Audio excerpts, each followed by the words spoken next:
भगवान गौतम बुद्धांशी संबंधित पवित्र पीपर हवा अवशेषांच्या आंतरराष्ट्रीय प्रदर्शनामुळे युवक आणि संस्कृती यांच्यातले संबंध अधिक दृढ होतील असा विश्वास पंतप्रधान नरेंद्र मोदी यांनी व्यक्त केला आणि भारतीय संस्कृती इतिहासाबद्दल आस्था असणाऱ्यांनी या प्रदर्शनाला भेट देण्याचं आवाहन केलं। भगवान बुद्धांशी संबंधित पवित्र पीपर हवा अवशेषांच्या आंतरराष्ट्रीय प्रदर्शनाचं उद्घाटन पंतप्रधान नरेंद्र मोदी यांच्या हस्ते आज नवी दिल्लीत झालं। त्यावेळी ते बोलत होते।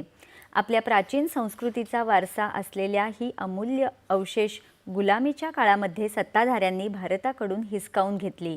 त्यांची लूट करणाऱ्यांसाठी ती केवळ एक मूर्ती होती, मात्र भारतासाठी भारतीय संस्कृतीचा अविभाज्य भाग होता। मात्र हे अवशेष जगामध्ये जिथे कुठे होते तिथे त्यांनी आपली मूल्य रुजवली। त्यांना भेट देणाऱ्यांची संख्याही कोट्यावधीमध्ये होती।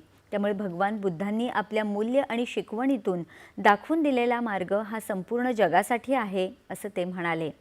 भगवान बुद्धांशी संबंधित देशातल्या सर्व ठिकाणांना जोडणाऱ्या बुद्ध सर्किट तयार होत असल्याची माहितीही त्यांनी दिली। 2026 हे वर्ष जगाकरता शांती, समृद्धी आणि सद्भावना यांनी युक्त राहील अशी आशा त्यांनी व्यक्त केली। भगवान बुद्धांचे पवित्र पीपर हवा अवशेषांचा शोध 1898 साली लागला आणि प्राचीन बौद्ध अभ्यासामध्ये याला महत्त्वपूर्ण स्थान आहे। नवी दिल्लीतल्या रायपिठोरा सांस्कृतिक संकुलात हे प्रदर्शन सुरू राहणार आहे।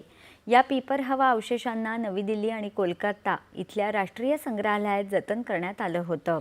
त्यांना प्रथमच प्रदर्शित करण्यात येणार आहे। पुरातत्व पुराव्यांवरून असं दिसून येतं की पीपर हवा ठिकाण हे प्राचीन कपिला वास्तूशी निगडित आहे। याच ठिकाणी भगवान बुद्धांनी ज्ञानप्राप्तीपूर्वी जीवनाच्या सुरुवातीचा काळ या ठिकाणी व्यतीत केला होता। तत्पूर्वी पंतप्रधानांनी भगवान बुद्धांचे पवित्र पीपर हवा अवशेषांची पाहणी केली।